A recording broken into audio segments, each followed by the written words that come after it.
Allies क्यों हुआ, मैं इस बात पे आऊंगा। उससे पहले जब मैंने देखा कि इन्होंने 1200 से ज्यादा लाइब्रेरी खुलवाने का काम किया, डिजिटल लाइब्रेरी, इसलिए कि गांव का बच्चा शहर के बच्चे के बराबर हो जाए, वो एजुकेशन में किसी पीछे ना रहे।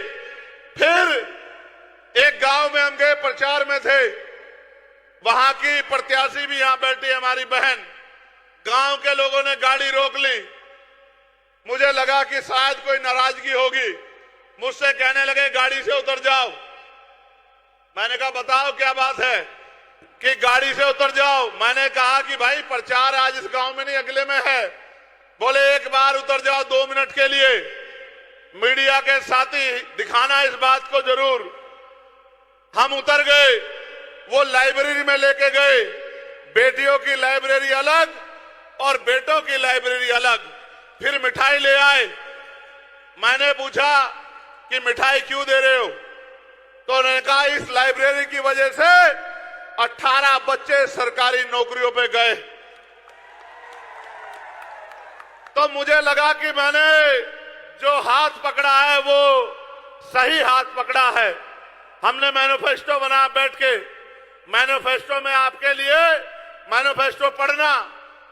मैं नौजवान साथियों से कहूंगा जो बेरोजगार घूम रहे हैं, जो अच्छी शिक्षा चाहते हैं, यहां की जनता जो अच्छी हेल्थ चाहती है कि चिकित्सा व्यवस्था अच्छी हो, हमारा मैनिफेस्टो पढ़ना कि हमने अमीरों को ताकतवर बनाने के लिए मैनिफेस्टो बनाया या गरीब की कटती जेब को रोकने के लिए और गरीब के जेब में पैसे डालने के लिए मैनिफेस्टो बनाया। पढ़ना आप लोग। तो मैंने तो बात की इनसे और बात की तो एहसास हुआ कि उनके मन में हरियाणा को लेकर एक सपना है, जिनके भरोसे चुनाव लड़ा, जिनके लिए दिन रात मेहनत की, जिनके लिए वोट मांगे, वो तो उसी दिन हाथ छोड़ के चले गए थे जिस दिन राज में आने के लिए सरकारें बनने का फैसला हो रहा था। उन्होंने भी उनके साथ आगे बढ़ने का निर्णय लिया। 6 महीने पहले सरकार छोड़ी। उचाना के लोगों आप बताओ, अगर सरकार छोड़ने के बाद क्या भाजपा की सरकार यहां गिर गई या चली? बताओ, गिरी या चली? चली ना।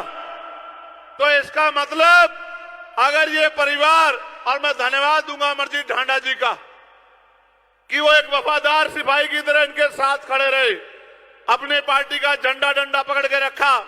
मैं तो जानता हूं, मेरे साथी यहां खड़े हैं, एक एक दिन मैंने जिस दिन उनसे कहा कि मुझे उचाना चाहिए, उस दिन से लेकर आज तक उन्होंने पीछे पलट के नहीं देखा और दिन रात एक कर दिया। तो ऐसे हालात में निर्णय लेके आपकी सेवा के लिए आगे बढ़े।